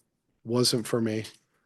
Um, but there is something about as I get older that there is something about your endurance of pain. The more you are able to endure different kinds of pain, the more you can push yourself to do more. And I think that's been a consistent theme that I consistently push myself. And I'm in a lot of uncomfortable situations. Like I was just down in Guyana for Christmas, profoundly uncomfortable. Yeah. Yeah. It's hot. It's sweaty. It's hot. Food, Sweaty. it doesn't agree with you. Yeah. You're dealing with bugs and parasites and You're dealing with the mosquitoes were terrible. And right language barriers. well, and not so much that they spoke Oh. English, Oh, and the English is good. but I also speak Spanish. So, but yeah. Right. And I went to like the cartel area of Mexico Mhm. as a seminarian. I can't believe my vocations director let me go. And that was about as uncomfortable as it gets because I hate hot and spicy food. I got cured of that in rural Mexico. Every meal, breakfast, lunch, and dinner was hot and spicy. And when they said it wasn't hot and spicy, that meant it was pretty hot and spicy. And when they said it was hot and spicy, I couldn't Right. eat it. Muy picante. Whoa. Yeah. Ooh. Yeah. No, I was in Belize last week, and I remember having that thought of, man, I would just love a potato salad. I would just love something sort of blandly sweet with a little bit of salt, but basically just that all American pleasant flavor. And instead, it's like 80 degrees, and it's like, man, you'll love the hot, you'll love the hot spiciness, but it's like, but for every meal? Yeah, exactly. And yep, every meal, right? Every meal. Breakfast, lunch, and dinner. Yeah. I often think about when I'm teaching on this with asceticism. Have you ever seen the whole 4-quadrant cartoon about the armed forces? I'll run you through it real quickly. It's infantry. Well, I don't know. Do you consider sucks a bad word? We're You're good. adults. You're good. I think we're good. Yeah. Yeah, I try not to. When I preach on this, I try not to use the word. So it's the If infantry. tomorrow we have half as many listeners as we do today, we'll know. We'll know we didn't pass the litmus test correctly. Exactly. You're going to find out that your crowd's very offended by the word sucks. Right. So the infantry guy, it's man, this sucks. Then it shows a ranger, and it goes, I love that this sucks. Then it shows a special forces guy, and he says, I wish this would suck more. And then it shows an Air Force guy, and he's up in his plane and says, it looks like it sucks down there. But I think about that a lot. I wish that this sucked more, Right. because even when I was in Guyana or when I'm in certain situations and I'm sitting there like, what the heck am I doing right now? Like, this was my Christmas break. I could have been in New York City with my family, whatever. And then, you think to yourself, I'm like, I feel like a tough guy right now. Like this is kind of like I'm in the middle of nowhere doing some hard stuff. And I wasn't as tough as the sisters and the priests I was with. Yeah. They felt a little bit tougher. But sometimes when you do hard things in a consistent way, like when you're in the gym and you hit a new max or whatever, Yeah. Because one of the guys I follow, he's an entrepreneur, name's Alex Hormozy, and he talks a lot about just like what does your daily life look like if you're trying to build something? And he says for him he just sits in front of a computer screen writing out his business plans, contacting people, calling people all day. And like that's what I do. Like 12 hours a day. Like it's pretty bland. But he said that he's also into fitness, and he said one of the biggest guys he followed for learning how to train said to stay in pain because that's where you grow. yes. So that was kind of like his motto is like when it hurts bad, he's like, this is your growing phase. You'll get through it. He said three things will happen. Either you'll get stronger, it gets easier, or something else. Or you'll be dead. Or you'll be dead. I think something like that.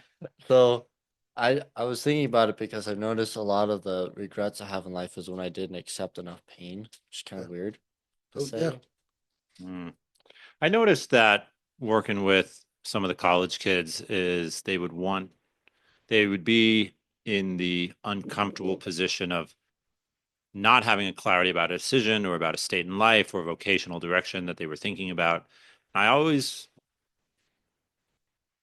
ended up always saying to them, look, it's okay to live in this uncomfortable tension for a while. Like you want that clarity, but if you force clarity, you may make a decision that leads you away from what you're really meant for, and you may get the clarity, right? I shut that door. We're not going down that road. And you get the clarity, but you miss out on something that would have been truly special if you had just sort of stayed in that under tension Yes. longer. Well, and I think I was praying about this a lot in Guyana, a leap of faith. Mm-hmm. Like sometimes you have to take a leap of faith into the unknown. Mm-hmm. And I think that's where, and there's always a chance when you take a leap of faith that things won't go well. The one thing that I've been blessed, I talk about with early in my priesthood and seminary, and people look at me sideways when I say this. I'm coming on 10 years, which is kind of a beautiful moment for a priest. Fantastic. Yeah. And one of the things that happened my first 5 years of priesthood, up until pretty much the last year or so, was early in my priesthood, everything I was afraid of in seminary came to pass. Like literally all my worst fears came to pass, with a few exceptions, like some of the obvious ones of like, whatever it might be. But I had to deal with a lot of difficult situations and a lot of complex relationships, and all my fears came to pass, but it wasn't that bad. Like I got through it. And I think that's where, I think with vocations, um, the ideal is that when you enter seminary, you enter priesthood, you find a supportive environment where you're supported, you feel appreciated. I felt appreciated by a lot of the people I served. I was very blessed in that way, but I had to deal with a lot of complex stuff like really early on. I can't talk about a lot of it, Sure. but the thing I learned through that is that when you make that leap of faith, it just trusting in God's providence. And I thought about that a lot with some of the things I've done recently, is that I do have moments in the middle of new projects, because you guys, we've been talking about some of the projects I work on. You have an initial high, you have an idea, and then there comes a middle slump. So like, how long have you guys been doing this podcast for? About a year together. About a year. Together. Mm-hmm. So you're going to hit a slump at some point. And what was that? August? Was it August? It was like 3 people flaked. Oh yeah. 2 people just flat out refused. Yeah. I thought we were done. I was like, we can't get anyone to come talk with us. That was funny. Well, and I'll tell you the secret of media, because I've been doing it for like 10 years. Yeah. Is that I have learned over time, the people who just survive, you tend to do pretty well over time if you can just survive. Just get through the early suck. Yes. Because I've seen a few people that like 3, 4, 5 years ago, they were not doing that well. They weren't getting big guests. Their tech, their production value was pretty bad. Even early on, 10 years ago. Did you guys go through that phase or? In the bad tech currently. Yeah. I mean, it's not terrible, but we're trying to get better. Yeah, exactly. And that's kind of fun going on a podcast, because watch in a few years, you'll be getting all the big names or whatever. And, Right. And I'll be like, yeah, I knew those guys went. Because I've worked with a lot of people in media at the beginning. I've seen them like flourish and do great. I've seen a lot of people like never really take off too. And a lot of it was just the people who persevered and kept growing. What did the people who did take off, they had the perseverance bit, but were they also iterating, trying new things, making Correct. small adjustments, like I think making small changes that added up? A big reason why people teeter out with media, I think, is that some people will get into doing media and content, and they really just have a finite number of ideas. Like they just run out of the traffic circle of their own ideas. Yes, Just exactly. And you, that phrase, unfortunately, is not original to me, but man, do I like it. and you do see some people that they can make it with the same ideas over and over. I mean, I won't say names, but there's people that I see on social media that do well, and they've been saying the same thing for like 10 years. Mhm. It really hasn't. It's just like the same thing, every piece of content, everything. The only change over the 10 years is just what's in the popular culture that they're responding to. Right. But it's the same ideas. And where I think where my arc has been is that I've constantly trying new things and reading new things and learning new things. Mhm. Okay. Because when I started with ascetical and mystical theology and prayer in a very certain vein, and very much informed by what I learned in seminary, what was standard at the time. And then things changed over. The big change the last 3 years has been my audience has shifted to more men. So early on, like 10 years ago, I remember the metrics.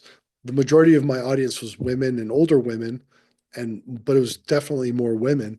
And now it's almost majority men. Yeah. What changed in you? COVID. COVID, I think everything changed with COVID. The way I would put it, so going back to my story, when I was in high school, middle school, high school, and college, I was very much caught up in the world, in the sense of wanting the world to make the world a better place, politics. I got involved with left-wing politics, was interested in political philosophy, the latest ideas. And I also had a period where I was doing left-wing activism, community organizing. Not all of it was bad, and I've come full circle on that. So now I feel comfortable talking about it. But I was working in the inner city with activists, like trying to make a difference. And there was a certain amount of altruism there, genuinely wanting to make a difference. And then when I came back to the faith at 23, it's like I cut off that part of myself. And I just wanted to be a holy guy, get along with everybody. Uh, you know, I had an intuition of trying to make things better, but really sticking to the framework that was being presented in seminary. A lot of it was more, emotional intelligence, empathy, caring, nurturing type things. What happened with COVID was my number one priority was getting people the sacraments. So I was thinking constantly about how can I visit people in the hospital, the COVID unit, how can I get in, and how can I put pressure that if they're not letting me in, that so I had to reawaken that part of myself that I didn't really like. I want, generally speaking, I wanted to be viewed more like Mother Teresa, or how I would have viewed some of the saints as, oh, they're just so holy and so detached. They don't care about the world. They're not, and I didn't want to have to deal with money. I didn't want to have to deal with politics. Didn't want to have to deal with any of that. You wanted to avoid all the things that had taken up some of your bandwidth when you were, say, 19. Yeah, exactly. And through 21. You sort of wanted to be perceived as sort of the man on the top of the mountain walking among us. Yes. Don't fret me about the budget. Correct. And then I got thrown into campus ministry where I had to learn to do fundraising. And I realized that people just didn't want to give you money, even if even if you had good ideas. And so I had to start to develop parts of myself that I didn't particularly like. Because there's things I do now with fundraising, with development, with networking that I would say are closer to like businessmen and men in the world. And when I was younger, I wanted to leave all that behind. I wanted to be viewed as this kind of contemplative man on the mountain. You know, I don't even know what's going on. Who's the president? Who cares? Kind of thing. Right. I walk in a different light. I walk in a different light. And then with COVID, I had to tap back into this part of myself that the political organizer to accomplish my mission. And the irony was it changed all of my relationships, even with, with different national apostolates, that I've had to work with Focus. And the irony is I don't always like myself when I'm having to do these things, but the irony is I'm getting better results. So You say that you sort of had a Moses moment of you're like, Lord, you've picked the wrong messenger. Pick someone else to Yeah. worry about the national campaign or the development campaign or the organizing of teams into task groups and delegation of specific tasks. Ugh, Lord, who am I? Why Yeah. me? Yeah. And the leadership stuff I didn't mind as much, Okay. but it was more, I have conversations with people about strategies I use to navigate the world I have to navigate. And I just don't feel like I'm being Mother Teresa in the moment. But I know I'm being called to do it. Okay. And that's where I think I've also developed a bigger picture of the saints. My prayer life, my spirituality has grown significantly. And in that, one of the cool things that I'm able to do now that's developed the last 3 or 4 years is I'm able to give good spiritual advice to powerful men, like in politics, even young men who are aspiring to great things. I had this one guy that I talk with regularly, who's a president of a fraternity. He's now a businessman, doing very well. He's probably going to be advancing. Came alive to the faith in his senior year, and one of the things, the way I reached him, and it's stuck with him ever since. I tell this story a lot, and he's okay with me telling it. Was when he came to me as a junior, and I sat him down and I read him Proverbs 31, the ideal woman, and he's like, "Man, a woman like that wouldn't want me." I was like, "You're right. She probably wouldn't want you right now. You should be out of your league." And I was like, "But you could become a man that she would want." And he was like, "Yeah, that's right." And so now at the beginning of the year, I would prefer to talk with the freshmen and the college students about prayer and how much God loves you. I actually find it's much more effective to talk to them about, do you want to get a good woman? That's like, do you want to get a good man? Like, that's the easiest sell to a freshman. Not so much, do you want to be a saint, or where do you want to be in 10 You want to years? be worthy of someone else Yeah. in a certain sense. That's easy for them to grasp, worthiness versus unworthiness for another. Yeah. And I guess they're pretty responsive to the idea of, oh, I know I lack deep down, I know I lack much. I'm going to listen to someone who starts from there and then says, here's the path from here. Exactly. And it does fly a little bit in the face of like traditional youth ministry, which is the emphasis on You're wonderful. you're wonderful as you are. I talk about this all the time with college students. You're perfect the way you are. You're loved the way you are. And I want people to be happy with how God is working in their life and comfortable with their limitations. But there is part of it where it's like, the classic thing they're talking about now with like depression, stuff like that. Maybe you're depressed because your life does suck. Like maybe you need to take steps to improve your life. Maybe you're depressed because you realize deep down that you can't maintain the lie that the world is telling you should maintain, right? Yeah. You have to be happy and confident all the time, and you don't feel happy and confident and full of purposeful direction all the time. And so you're like, I can't fulfill this. I can't do the assignment. Yeah, I understand the assignment and I know I can't do it. It's depressing. exactly. Yeah, it is depressing, especially if you feel like you have struggles and problems. Then someone says there's nothing wrong with you. Mhm. Then you're either left with, well, can't have anything to change, or the world's messed up and there's no hope of making it better. Yeah. So it's And people almost, are petting you. Like they're petting you like they do a cute puppy, or yeah, because the irony, the funny thing, as I've achieved more of my goals and things are going better in my life, very few people affirm me. Like people don't, they affirmed me more when I was younger. Hmm. Now it's more, yeah, you just get less affirmation and you get more challenges. The funniest thing I always tell people with Spanish, if you're a priest and you're speaking Spanish, if they tell you your Spanish is good, that means it's not good. No, because Whoa, they're calling you. Yeah. Call out. well, no, seriously, if when I go into a situation, if somebody says my Spanish is good, that means it's not good.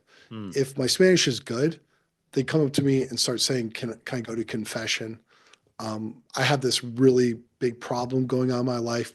What's your advice? Because so for example, right now, like if I said in this podcast, oh, your English is very good.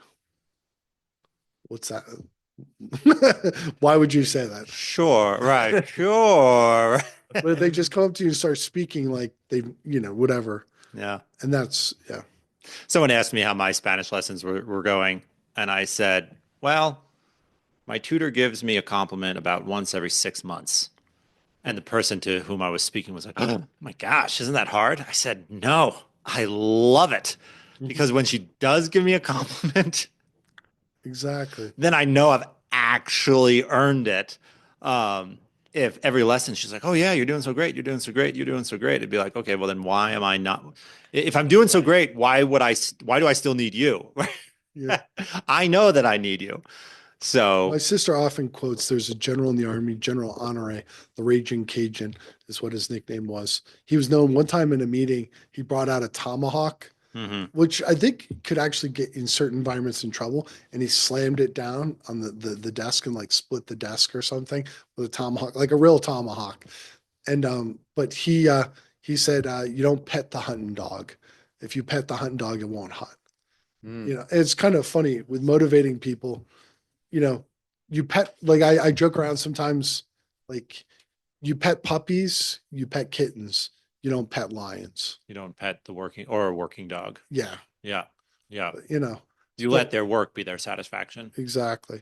So I often think, I had a situation with a young man who he had around him two or three friends that were very supportive of him, but he wasn't growing. He wasn't becoming a man. And I challenged the two of them in a series of texts. I said, look, right now you think you're doing this guy a good service, but both of you are on your date, you're on your path to getting married. And in 2 to 3 years, you're going to leave college, you're going to have a career, you're going to have a family. And, you're not going to have time for this guy. Like this guy he can't just waste hours with you. He's got to start developing responsibilities. And if you don't help him to step up and do that, in 3 to 5 years, you're not going to have time for him, but he's not going to have you as a friend anymore. He's going to be adrift. Exactly. And because the weird window, the weird challenge with campus ministry is it's this weird window where when you come in as a freshman, especially modern universities, like you're the customer and everybody's catering to you. The university's catering to you, all of that. So they make sure you're fed, that you have all this support, you get free counseling, you get all, in the public universities, maybe not Wyoming Catholic College, maybe that's a good thing. But I mean, actually the Wyoming Catholic, yeah, they do a bit of that, but they kind of throw you out in the middle of the woods. They do, yeah. You have to show I guess, like your endurance for a while, see whether or not you're up for it. Yeah. Which I think was great because I noticed, at least in our class, we all bonded really well with the hardship. And I think because not that it was harder than anybody else, but that I think we embraced it more. Mm-hmm. When we got to school, we were so excited to start school, and we were one of the few classes that did that. And we would work hard all day long and then have fun at night, but we never really goofed off much. And from everyone I talked to, we were still the tightest class. And I think it's because there was something about that, like we accepted the hardship of life, we were responsible, those things, and that's what made us like true friends. We're not really looking for a good time all the time, but we can have a really good time. Well, and that actually, what I learned from CORE and from Wyoming Catholic College is I'm convinced that I hope it takes off their seminarian program, because I was trying to figure out as a priest, how do I get people to experience the uncertainty and the hardships that I experienced in high school, even younger, living in a war zone as a kid. Because I can't replicate my life because there was very real danger. Like I can't believe my vocation director let me go to cartel area. It was this crazy Jesuit in my diocese. He's like, oh yeah, I know everybody. He'll be fine. I didn't tell anybody, but the priest I was with got held up at gunpoint. Like I wasn't with him, but I was in the rectory. But there was like real like violence and I was relatively safe, but not really. I was like, okay. You can't really be the person who signs people up for that. Yes, exactly. That's not like something you can like, okay, so this summer, you're going to the most dangerous part of the world. Right. You might die, we expect to lose 3% of you. But that's a risk we're willing to take. But with the Wyoming Catholic, ironically, I think that you'd probably get more guys signing up. You'd get fewer parents letting their guys sign up. Exactly. And then lawyers at some point, somebody would sue you. Reckless endangerment. Yeah. Isn't that weird? But I think with the Wyoming Catholic College in the backcountry, which ironically, I was more scared going into the backcountry than I was cartel area. So I joke around. Whoa. Like a bear, you can't negotiate with it. Like a cartel, you can kind of communicate with. You can be like, look, do you really want to do this? You can pretend your dad's a millionaire. Be like, oh yeah, he'll pay the ransom. I mean, I do have, I won't get into it, but yeah, my family's connected with some of the special operations community. So there would be a potential that people could get themselves in real trouble if they kidnap me. But anyways, with the bear, there's no negotiating. No, there's hunger or not. Right. Or they're protecting their cub or not. Yeah. Right. But I don't think you guys have ever lost this. They never lost a student, have they? No, it's come close. I know quite a few who nearly died. Oh. Yeah. Well, how do they? We have lost a couple of students, but not on our trips. Yeah. Oh wow. Mm-hmm. Yeah. Yeah. Yeah. So, yeah. I mean, yeah, the wilderness is the wilderness is it's not going to coddle any person. And I do think though that that's like a way forward on how to give people the experience of pushing themselves to the limit and a way that's a little bit more socially acceptable. That especially in the broader Catholic world, because Core Expeditions now works for the CFRs, right? Like they run all those. I mean, the CFRs. Sometimes it's like, man, we're just living under the CFR shadow. Are you guys on social media much? For business, yeah. But, I mean, the CFR. No, not really. The CFRs dominate social media. They're the cool kids on the block. Yeah, all my students like, oh, those CFRs are the toughest. They're the best. Right. They got the great inner city stories. Yeah. Mm-hmm. Father Mark Mary, and I've talked with him a bit. He's a good guy, but they have all the cool stories. Mm-hmm. Yeah. Right. They got the inside track on the wait, what happened next moments that you'll look for to really reel in your audience. Mm-hmm. So, but with that though, I think there is something about hardships, pushing yourself to the limit, things like that. Right. I think what our world is uncomfortable with is that the limit sometimes reaches out and takes its toll. Yeah. Right. Right. I mean, if you are sending every seminarian down to a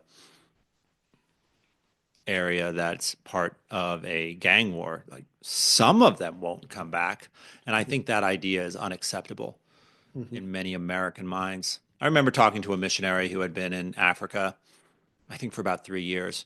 I think his name was Jonathan as well. And I said, so how do you feel about mission work after coming out?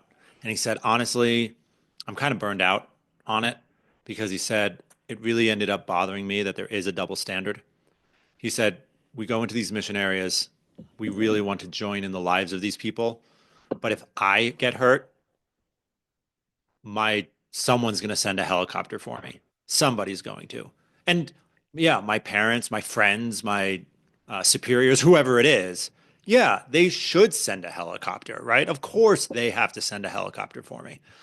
But he said, if it's the people I'm working with, if they get hurt, no one's coming. Yeah. And he said that ended up really bothering him. And that's a common experience. Yeah. I've never had that thought. Oh. I don't know. Yeah, I don't know. There are certain things that, and I don't know, going back to my childhood, I don't know if some of it was just, watching downtown Panama burn in third grade. Mhm. I mean, I keep coming back to it at different parts of my life. It's a memory that's seared in my brain. Mm. I mean, it's one of my earliest memories is like a war zone. And the thing was that at certain points was things I had to work through was I was excited. Like it was fun. Like I was like, this is awesome. It's the biggest bonfire I've ever seen. Well, I mean, no, we played soldiers. I thought it was the coolest thing in the world. We're getting the bad guys. And it was that was a pretty brutal, like we invaded Panama when downtown Panama burned. It was pretty bad. Like Yeah. it was pretty ugly. Mhm. Not in terms of American losses, but Mm. it was pretty ugly. This was the Marines. No, Army. Army. Okay. Yeah. Yeah. And the I think I think that there's a lot of those dynamics. I think now seeing the poor, encountering them. I mean, I have this one story from Africa that was gut wrenching. But the strange thing is going back to like the whole pain thing. It's a weird like switch in my head that I like working with really difficult cases. Mm. And so one of my reputations in Eastern North Carolina is and brother priests will refer people to me. They're like, this is too crazy for me. Go talk to Father Ian. Mm. And I've had some of the craziest complex things come my way where people are like, let me tell you this terrible, awful thing that happened to me. Let me tell you some of the worst pain of my life. And I don't know what it is, just the way I'm hardwired. Being able to walk with people through that. I hate to say enjoy, but like I feel like I'm doing what I was built for. Mhm. And I think it's tied a little bit with my dad's mentality. So my dad, he doesn't like when I put it this way, but I had this realization about my dad that because one of the things I had to reconcile, my dad spent a lot of time in war, a lot of time away from the family.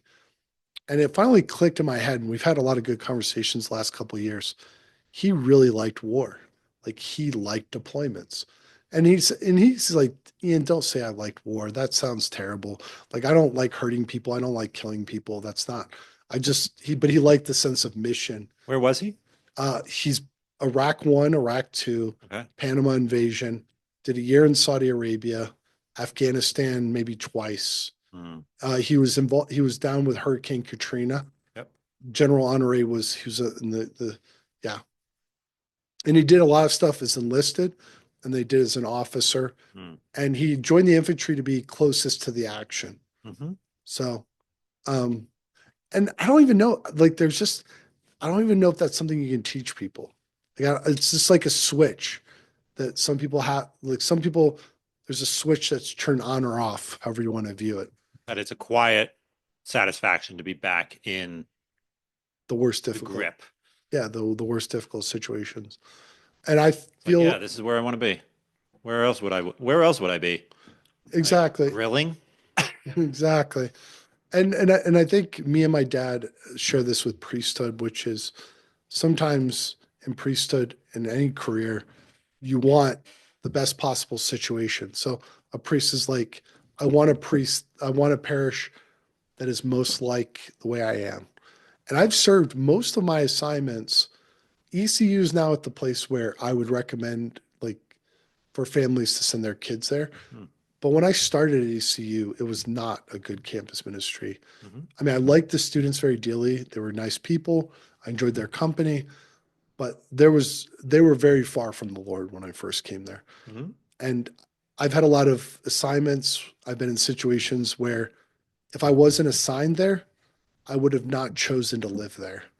But I enjoyed it because it was hard. It was a challenge. And my dad, in his priesthood, he's still a parochial vicar, but he's starting to think about parishes he wants to be assigned to.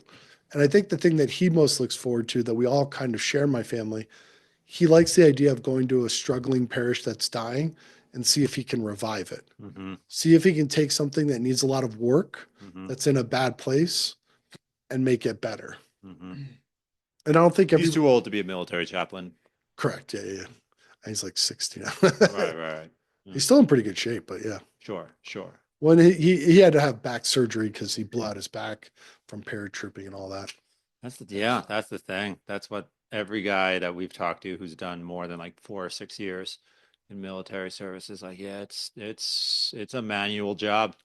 You get overpressured, you get shot, your knees go from the weight you carry. Like it's hard on the body. Yeah. If you do it if you try to do it past 27 or whatever.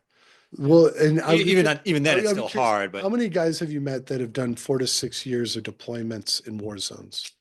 That's true. Not that many. Yeah. So my dad did 5 years. Wow. And I've talked about it. I was talking with this one young woman on a plane. I talk with a lot of people. It's like, yeah, my dad had a really hard time. He was an SF sniper, and he did like 6 years of deployments in war zones. It's like, my dad did 5. And it was weird because he was an infantry guy. Normally, only SF and those guys do, I think 5 or 6 years is a lot. I don't know for certain. I've just started to put this, my dad doesn't like talking about it, and my family doesn't like talking about it, strangely. Yeah. Wow. Yeah, but he signed up for every war he could go to. Right. He was eligible. He was going. Yeah. Interesting. You've been writing about angels and demons recently. Tell us about that. Yeah. So what kind of spurred it? As everybody knows, the celebrity exorcist thing is the thing. Are you guys familiar with that?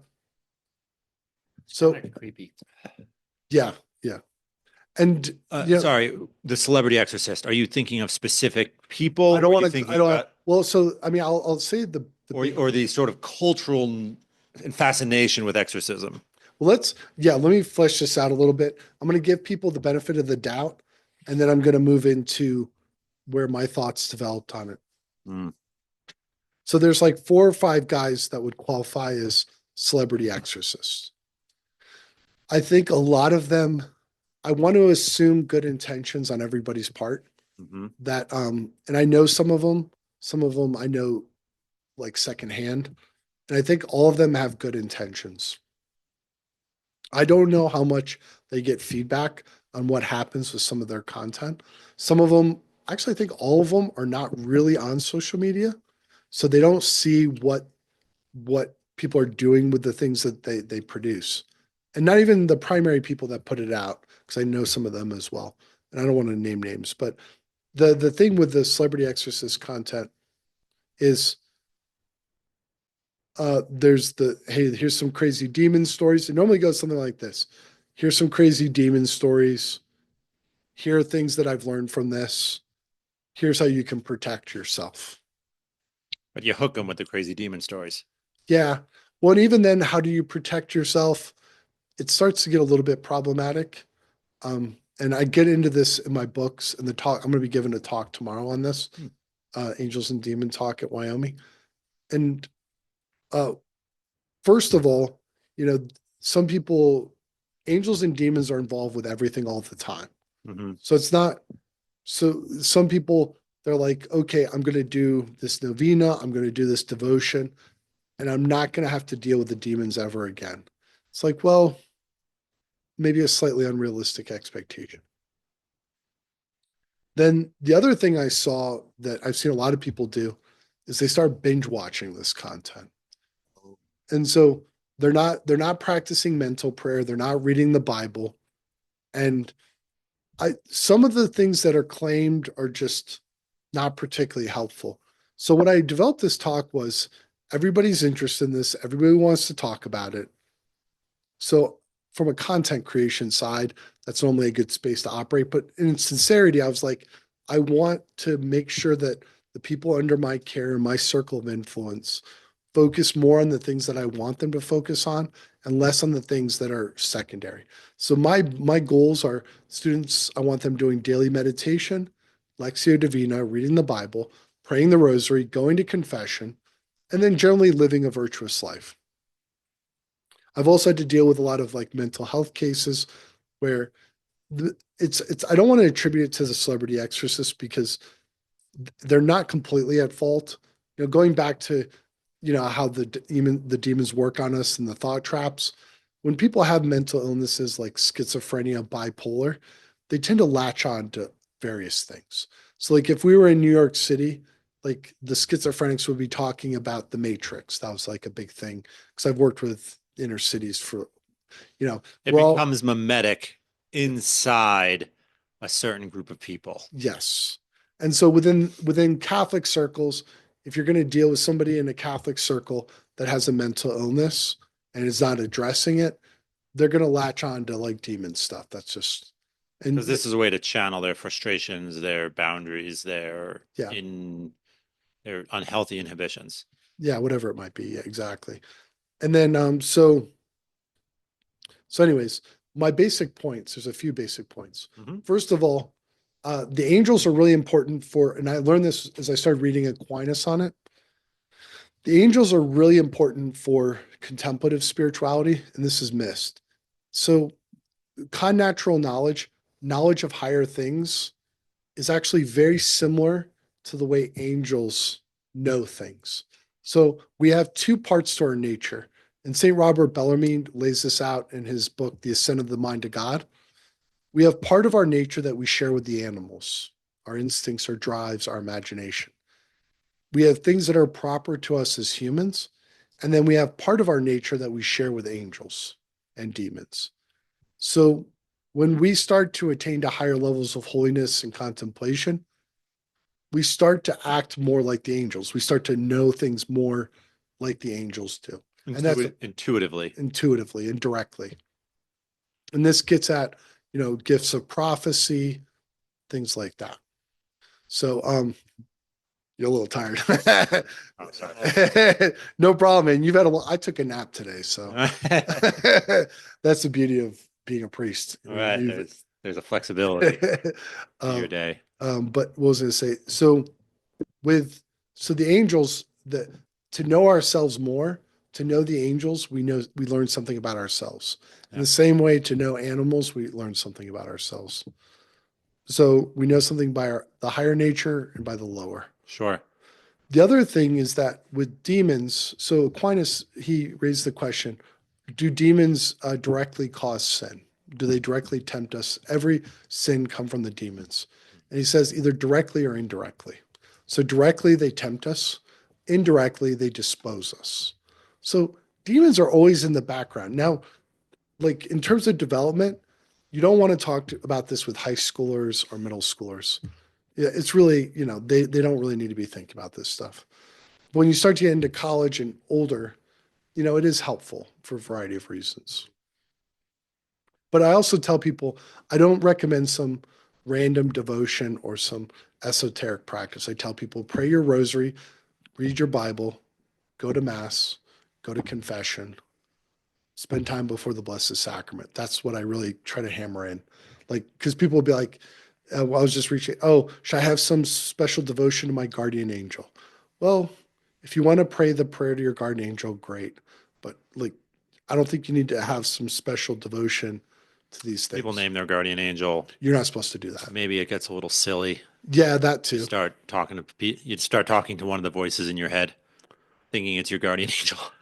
Well, that practice actually, that could be a little bit different. I mean, maybe not your guardian angel, but having, a good practice actually, if you sit down and you can imagine Jesus. So I actually tell this story a lot. I know a person who had a dream in which Jesus appeared to them and talked to them, and they had a lengthy conversation. And the thing they said that struck me the most, they said that the voice they heard of Jesus in the dream was a voice they already knew. When they would hear the scriptures and they would clear away the fear and the anxiety, and they heard a still voice, it wasn't a new voice. They already knew the voice of Jesus, even though they never had a vision or anything like that before. And there is something about like right now, if you were to sit down and imagine Jesus speaking to you, going back to discernment, it's not infallible, but if it's something from the scriptures and it's hitting you in the right way, that's, I mean, talk about this in my book. That's kind of what we mean by God speaking to us, right? Hmm. Yeah. It's easy to just get fascinated with some of the more dramatic manifestations of either demonic or angelic power. Most of that stuff is generally a distraction from the appropriate response to knowing that there are angels and demons at work. Correct. Okay. Correct. And I would also say I've also talked about this kind of an informed simplicity arc, Mm-hmm. which is what is really the heights of holiness? Um, what is the loftiest doctrines? So you get into predestination, providence, all these really difficult concepts of theology. And what does it all boil down to? God has a plan for my life. Hmm. God is good. God is in charge. God is all powerful. God is all knowing. You can explain that to a fourth grader. Uh-huh. Now, but there's an arc to it, right? And I've been talking about this on social media lately. When you're in elementary school, and let's say hopefully you have good parents, you have a loving environment, like, oh yeah, God loves me. God has a plan for my life. Life is wonderful. I like lunch. Lunch is good, Right, it's right. favorite part. I love mozzarella sticks. Exactly. And right now, like I have this environment, I have friends, I have family. Hmm. But then something starts to happen in middle school and high school where, you start to experience suffering, tragedy, death, Heartbreak. heartbreak, Yeah. Your own limits. rejection, your Yeah, own limit. yeah. And then The distance between your dream and your actual potential. exactly. Right. And somewhere in that young adult phase, it's necessary that you start to like, does God really have a plan for my life? Hmm. What does that mean? Like I'm making choices, like college students discerning their vocation, you know? Well, how do I really know if this is God plan for my life? This is so confusing Hmm. because like I have a free will and that's all legitimate. It's really difficult theological concepts. But when you come out on the other end in at the heights of holiness, it's like, and I've just wrote this in a book I'm working on. I love the phrase of T.S. Eliot in the Four Quartets. In the end, you return to the beginning. In the beginning, or in the end, you return to the beginning, or something Right. like that. Yeah, God is good. He loves you, and he has a plan. yeah. And that's actually I have to counsel people in their 70s and 80s and 60s, 70s, and 80s. And part of the hardest lessons of the 70s and 80s, your later life, was like this was God's plan for my life. Hmm.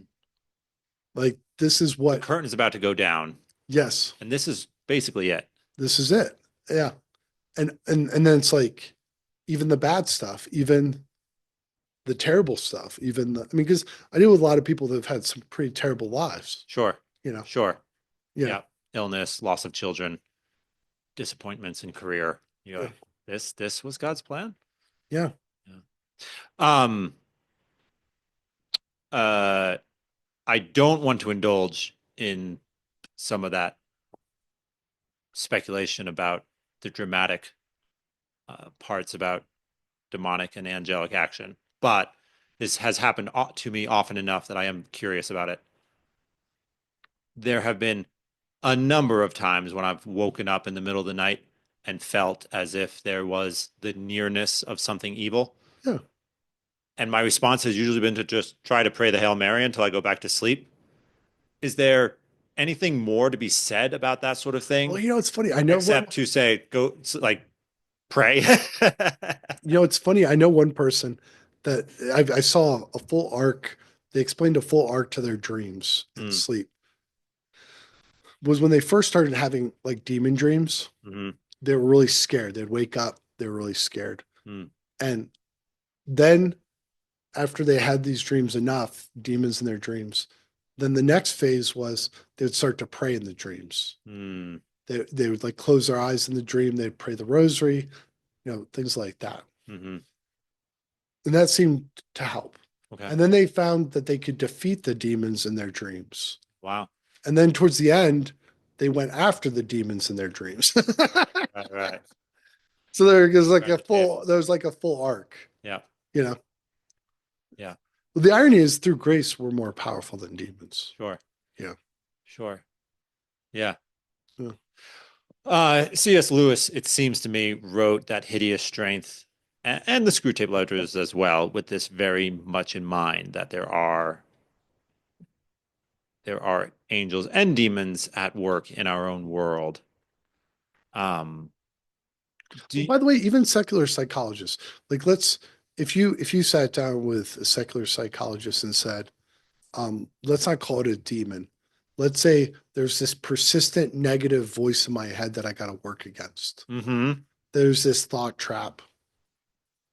And they'd be like, oh, well, maybe it comes from your parents, lies you were told. Hmm.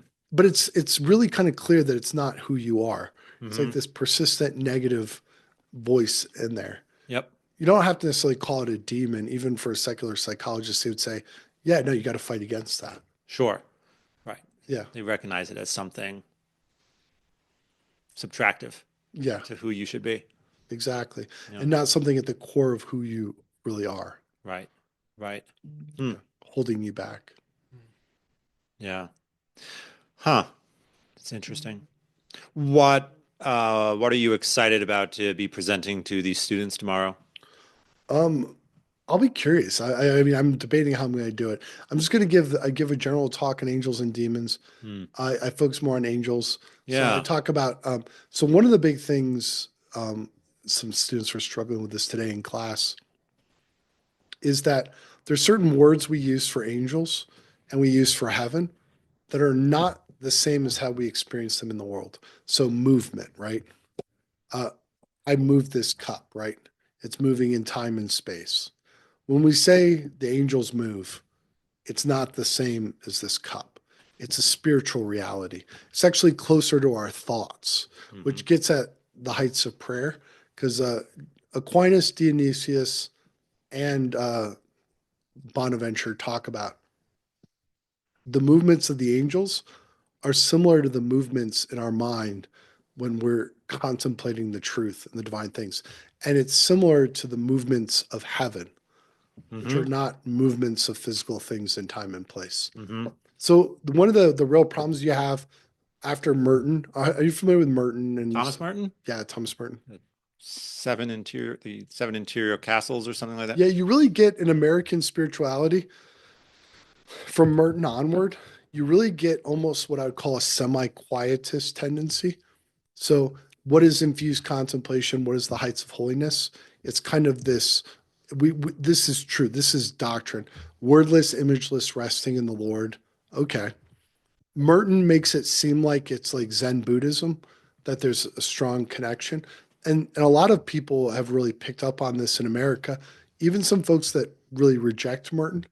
But when you start to look at this idea that your interior life at the heights of holiness and contemplation is like the angels and the saints all in heaven with God, it doesn't become this static nothing. Hmm. It's actually very full in a way that, but it's full in a way that's not our senses, not, it's beyond our senses and things like that.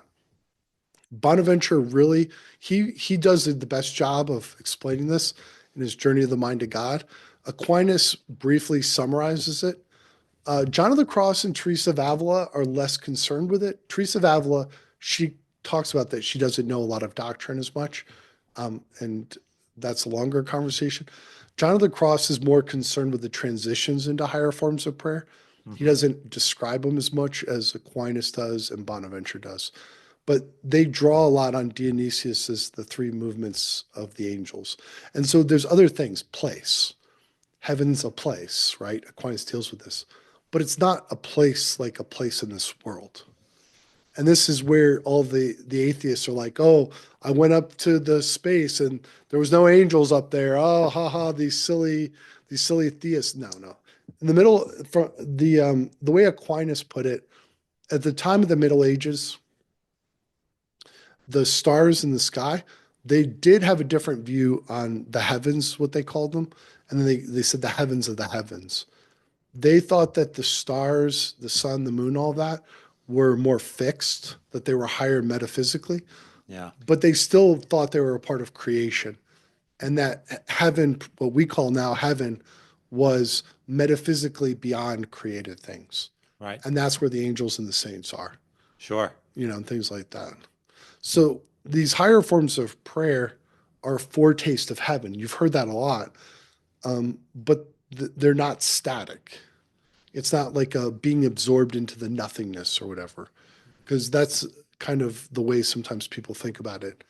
People want to get to this like Zen place of, oh, I myself was sort of dissolved into this Mhm. other. Yeah. And it wasn't a full realization of myself so much as it was just a sort of disappearance of myself. And and some of those experiences happen, like in terms of, loss, like it's a common experience. So there's the three ages of the spiritual life: purgative, illuminative, and unitive. And in the unitive way, and a little bit in the unitive way, and a little bit in the second age, it is very common for people to have experiences where they lose track of time for like an hour. They're absorbed. Ecstasies. Aquinas calls it rapture and ecstasy.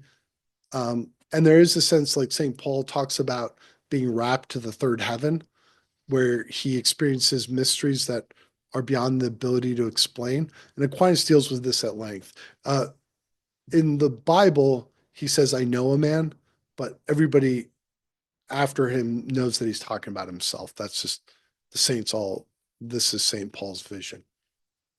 So, but that experience of rapture that he experiences, he was experiencing a place and seeing things, but he could not communicate it in ideas and words. Sure.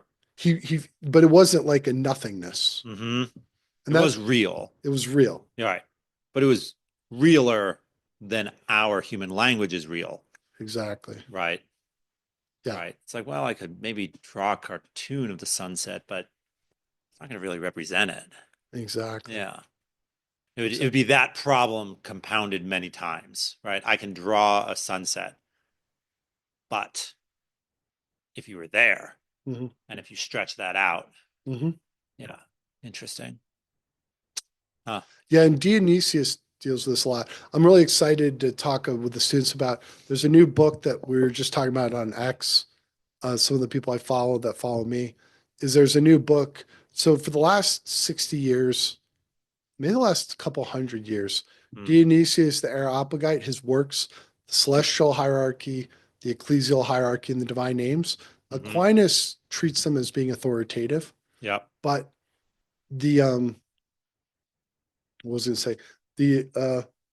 The modern thinkers argue that it's not from Dionysius, the convert St. Paul, but is a later work. Right. And this book that just came out is arguing, no, it was the Dionysius. So this changes everything if it's true, and I believe it is, because Dionysius represents a part of the apostolic tradition that is often not considered apostolic, and that is the mystical teaching, metaphysics, and other things. Right. Yeah. Right. And he's very important to the East and the West. Okay.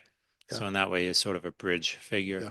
And this all ties in with the angels and demons, because he presents the celestial hierarchy as a ladder from which we go to visible things to God. Wow. Yeah. Oh, Father Ian, I'm really sorry. We are out of time. Oh, no, that's all right. This is fun. Yeah, sorry to yeah, I feel like right, we're on right. First foot is on the ladder, on first rung, and now we gotta just say, well, we'll get to the second rung next time you're here. Yeah, definitely. When will you be back in Wyoming? I don't know. I do want to come back now. Yeah. Have we gotten you on a horse yet? I don't want to do that. Yes, you do. No, I'm too old. Yes, you do. I'm too old. I'm too old. You do want to do it. You just don't know it yet. I'll tell you more about it when we get off. Perfect. All right. Well, very good. Well, Father Ian, thank you so much for your time and your insight on so many subjects. And we'll just have to look forward to your next time on the Green Dragon. Thanks, man. Yeah. Thank you. Father.